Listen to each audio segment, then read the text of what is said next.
Bonjour à tous et bienvenue dans cette émission. Nous allons faire un point sur la vaccination aujourd'hui avec Jean-Baptiste Liraud de Leader Santé, un groupement de pharmaciens indépendants. Bonjour Jean-Baptiste Bonjour Liraud. Jade, Merci d'avoir accepté cet entretien. merci à vous de nous avoir invités. Alors, lundi 12 juillet, le président Emmanuel Macron s'est adressé aux Français pour parler de l'évolution de l'épidémie. Ce qu'on peut retenir de cette allocution, c'est plus de fermeté en matière de vaccination et puis des informations autour du pass sanitaire et aussi des dates.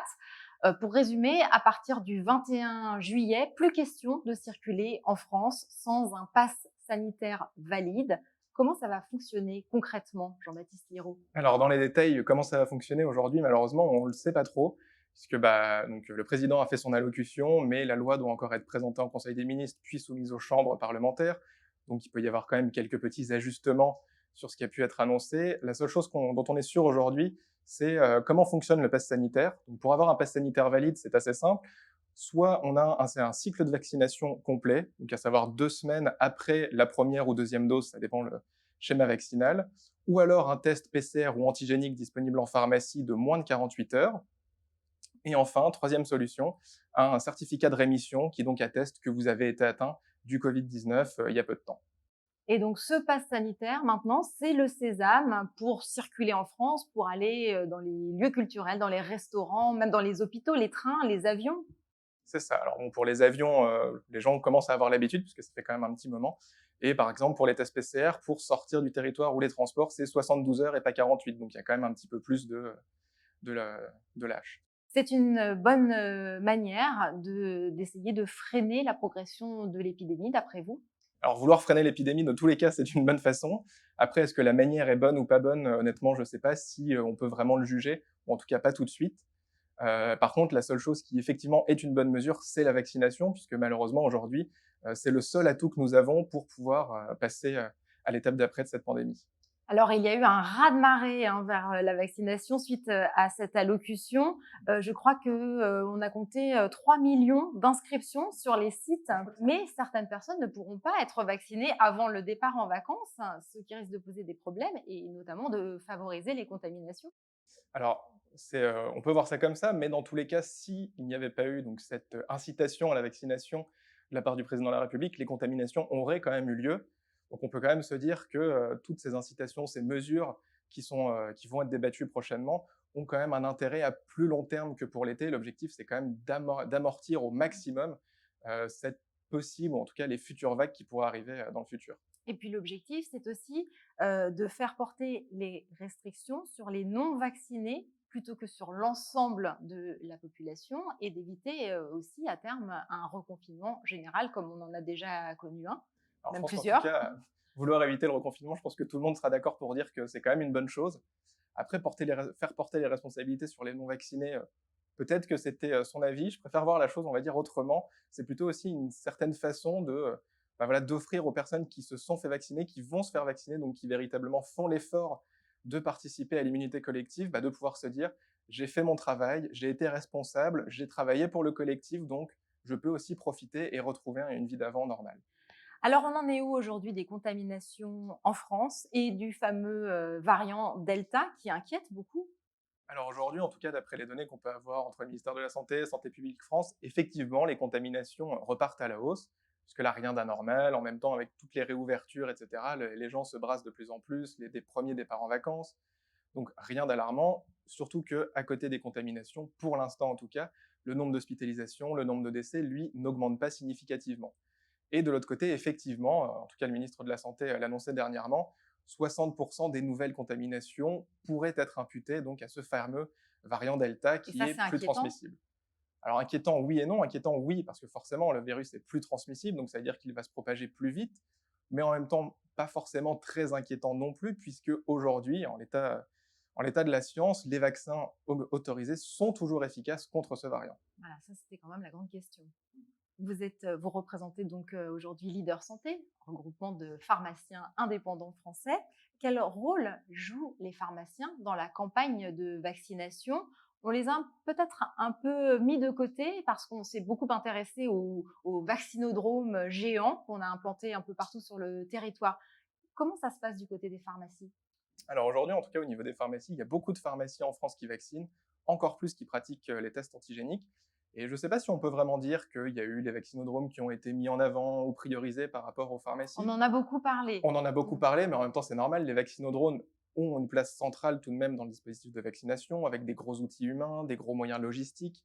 Donc forcément, ils sont très présents. Mais de l'autre côté, vous avez les pharmacies d'officine. Donc on a en France environ 22 000 officines sur tout le territoire qui sont présentes à tous les coins de rue. Donc ça permet quand même véritablement de travailler tout ce maillage territorial pour offrir aux Français, où qu'ils soient, une possibilité de vaccination.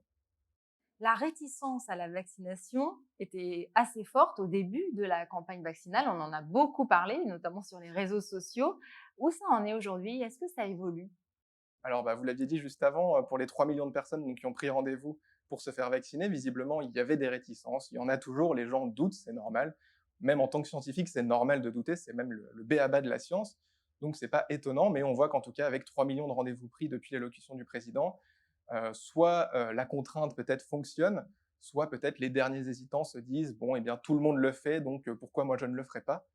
Donc l'important en tout cas, c'est que tout le monde se fasse vacciner pour au moins atteindre cette immunité collective, sans quoi toute cette campagne n'aura servi à rien. Voilà. Et vous, justement, avec Leader Santé, vous aviez lancé cette campagne que vous aviez appelée Vaccine, hashtag Vaccine, pour inciter à la vaccination. Comment ça a évolué? Est-ce que vous avez atteint les objectifs souhaités? C'était un concept assez simple. L'objectif, c'était d'offrir sur les réseaux sociaux, à travers donc le compte Vaccine officiel sur Instagram et sur Facebook, de se prendre en photo en arborant un signe très simple, donc le V du vaccin, pour justement donner la parole aux personnes qui souhaitent se faire vacciner ou qui avaient déjà pu se faire vacciner, pour le dire autour d'eux et inciter les gens à rejoindre le mouvement. Après, en termes d'objectifs, bien malheureusement, on a les mêmes objectifs que la campagne de vaccination, donc à savoir atteindre cette immunité collective et pouvoir se dire, bon, bah, le Covid-19 est derrière nous, ou en tout cas le plus gros, le plus grave est passé derrière nous. Donc pour le moment, il nous reste encore pas mal de travail là-dessus. Pour vaincre l'épidémie à l'échelle mondiale, tous les pays doivent contribuer, bien sûr. Est-ce que vous pourriez nous en dire un peu plus sur l'évolution de l'épidémie à l'international et notamment chez nos voisins, si vous connaissez ces chiffres, et puis aussi nous en dire un peu plus sur le dispositif COVAX qui a pour but d'assurer une distribution équitable de la vaccination dans 200 pays dans le monde. Alors, bah, pour les autres pays, honnêtement, on a déjà pas mal de travail en s'occupant de la France, mais on peut voir notamment, bah, on sait par exemple, on regarde beaucoup ce qui se passe en Angleterre, puisque d'après beaucoup d'épidémiologistes, l'Angleterre aurait environ 5 semaines d'avance sur ce qui se passe en France, parce qu'ils ont commencé leur campagne de vaccination plus tôt, etc. Donc on peut voir déjà les effets, commencer à anticiper ce qui se passe en fonction de chez eux. Donc on voit par exemple que eux aussi, leur nombre de cas remonte, voire remonte très fortement, mais sans grosse pression hospitalière, sans grosse hausse des décès. Donc l'épidémie semble maintenue.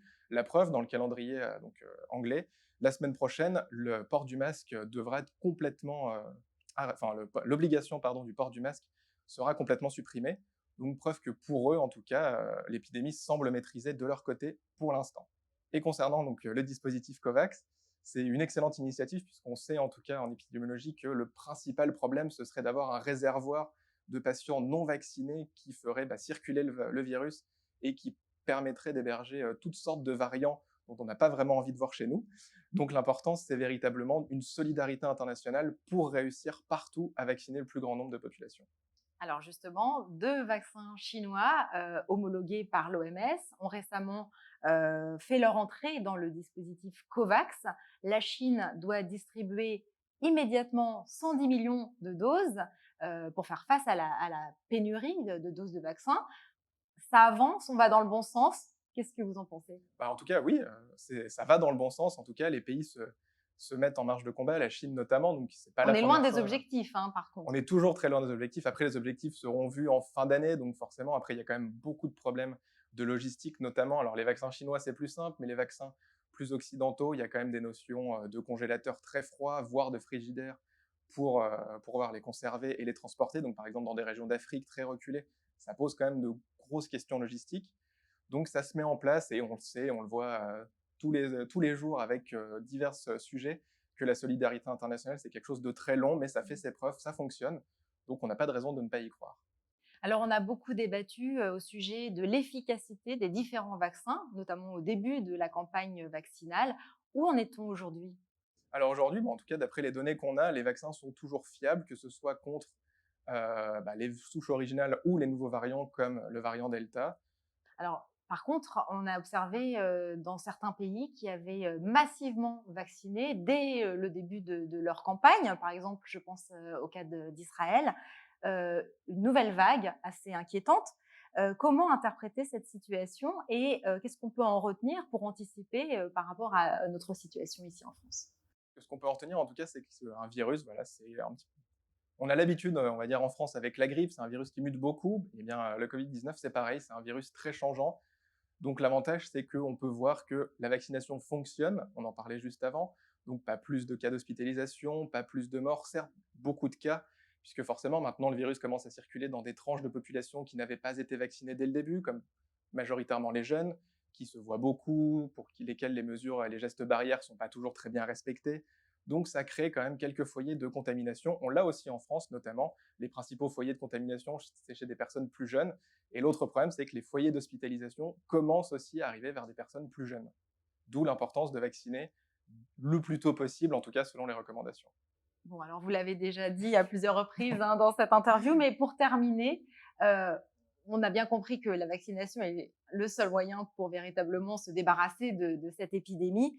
Un dernier mot pour encourager les éventuels sceptiques à aller se faire vacciner? Enfin, encore une fois, malheureusement, aujourd'hui, c'est notre seule véritable arme contre ce virus. Et par contre, si d'autres personnes trouvent de nouvelles armes, n'hésitez pas, hein. Je pense que tout le monde serait très content d'avoir une solution miracle, une solution qui fonctionne pour tout le monde et instantanément, plutôt que d'avoir à attendre 6 semaines entre deux vaccins, puis encore 2 semaines pour pouvoir retrouver son restaurant ou son cinéma. Merci Jean-Baptiste Liraud, merci beaucoup Merci à d'avoir vous, Jade. partagé ces informations avec nous et merci de nous avoir suivis. Je vous donne rendez-vous sur les réseaux sociaux et sur la page Facebook de Pour tout vous dire et je vous dis à très bientôt.